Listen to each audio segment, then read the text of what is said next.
Paige Bueckers came back from concussion protocol and dropped a casual 35 points on 13 of 19 shooting, made 5 threes, also had 6 rebounds and 4 assists. The Wings would have lost by 100 without her. That might be slightly hyperbolic, but only slightly, because they lost to the Mercury 93-80, and Paige Bueckers was the only player to make a 3 for the entire team, and she had more shots than the rest of the starting lineup combined. Paige was awesome. They don't call her Paige Buckets for nothing. If you go back and watch the highlights of Paige last night, it's incredible. Like, the way that her game has already made the jump from college to the W, and this notion, we started to see this more through this year's NCAA tournament, where she was more willing to be the number 1 scoring option for UConn. That wasn't always her natural tendency. She was more of a pass-first point guard, a true floor general of the offense, but she has that in her, and I think that's great news for the Wings, because if I were the Dallas Wings at this point, and I know you might not agree, CJ, go all in on Paige being your number 1 option, because she can. If that's what you're going to do, I would shop Arike. Yeah. I would say, okay, if this is what we're doing, that means she's now in control of when the window opens. I'm not sure if we need Arike, and I feel like you would get absolute haul for Arike right now. And we could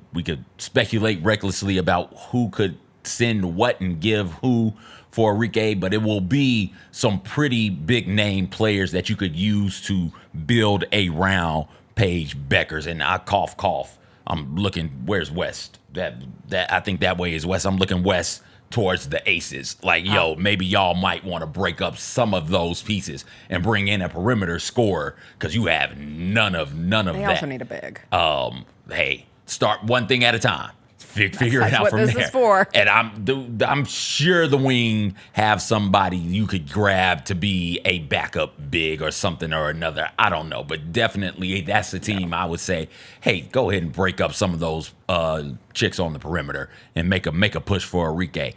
There's no doubt in my mind how good Paige is right now, and my knock on Paige for most of her college career up until this year, you brought it up. Like, does she want to score? Can she scores? She impacts the game in a lot of different areas. Yes, absolutely. She's great at that. But when you need her to get buckets, can she go out there and get buckets? She got buckets in the NCAA tournament. She's getting buckets in the W right now. All of that is impressive. My question to you, because I saw that, I was like, oh, the Dallas Wings are hopeless right now. So are the Chicago Sky, but the Wings feel much better to me about their situation than the Sky. Is it because of Paige? Okay. I think you watch Paige Bueckers and you imagine a world where, with a little bit of time and the right moves and the right drafts, because they're going to be bad again, so they should get a good pick in next year's draft. I was thinking last night, like, what would a Lauren Betts look like on this Dallas Wings team? And that's going to take, again, time. But Paige is that special of a player. Paige is in the same. Paige.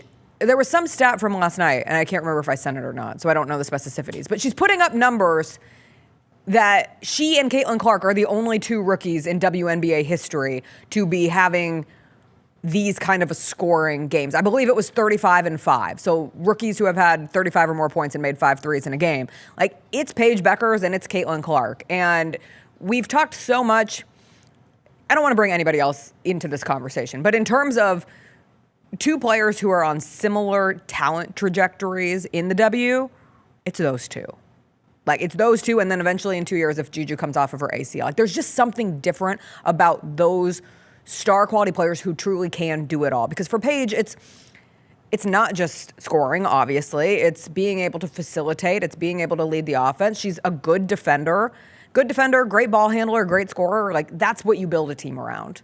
And that's why I think it feels significantly different if you are the Wings, where this feels like we know this is going to take some time and we're willing to be dazzled by Paige in the meantime, versus the Sky, where the sky feels like it's falling. All right. So if you're pitting her in that class of athlete, Paige, do you wait or do you just open the window now? Right? You're saying it's like the same thing of what the Spurs are doing with Victor Wembanyama. You're not necessarily waiting, but you're actively getting better. The Fever opened the window now. The Fever went out there in this offseason and said, yo, Dwana Bonner come through, Howard come through. Like, we're going to be better now. Sophie Cunningham is the one. Hull was there. Sophie, I'm getting them mixed up because they're always around one another to the point to where I can't tell them apart. They really are. Like, all right. But they made the decision to open it now. They looked and said, Caitlin Clark is that dude that let's go ahead and open it now. So would you, if you're the playing general manager for the Dallas Wings, are you trying to move off of Arike this year? And then I'm not necessarily trying to move off of Arike. Would you go and try and open the window right now by getting veterans? Okay. Yes. And not necessarily wait on the stars coming out of college the next year, 2 or 3. Correct. The blend of those two things. Yeah. Like, you're still going to be bad enough to get a great draft pick, but you can't just rely on the slow build that it's going to take in young players only. You don't have to be bad enough next year to get a good draft pick. You'll be bad this year. This year, for another draft pick next year. But you could flip that draft pick. The other thing with the Sky of why it feels, they don't even control their first round pick next year. Who they trade up to get?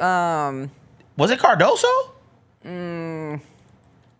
I didn't realize that off the top of my head. Look it up. The other thing from last night, the Minnesota Lynx suffered their first loss of the season. One of the unbeatens has fallen. The Storm took down the Lynx 94-84 in Seattle. Lynx now 9-1. The Storm, the ones who deliver the one. Storm's entire starting lineup scored in double figures in this one. Arike Ogunbowale had 21. Arike Wheeler had 20. And Arike Wheeler has been everything for this Storm team. She was really emotional post-game. She got a standing ovation.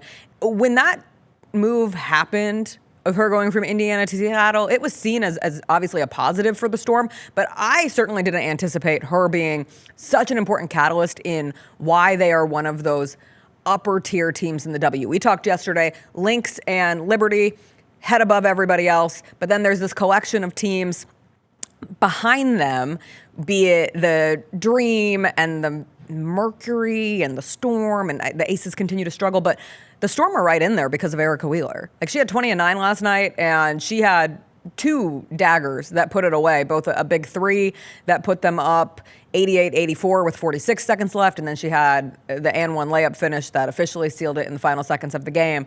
Crazy last 2 minutes of that game. It was 83-79 Storm with 2 minutes left. A Lynx basket got overturned because of a shot clock violation, and then the Storm outscored them 11-5 down the stretch. I just didn't think the Storm would be this good, but one of the major reasons they are is Arike Wheeler. And now we have one undefeated team left, and that is the New York Liberty. And we have to wait 100 years to see Liberty Lynx still. I'll just complain about it every time we bring it up. Ridiculous. The Jessica Benson Show with CJ Hurt, live every weekday at 8 a.m.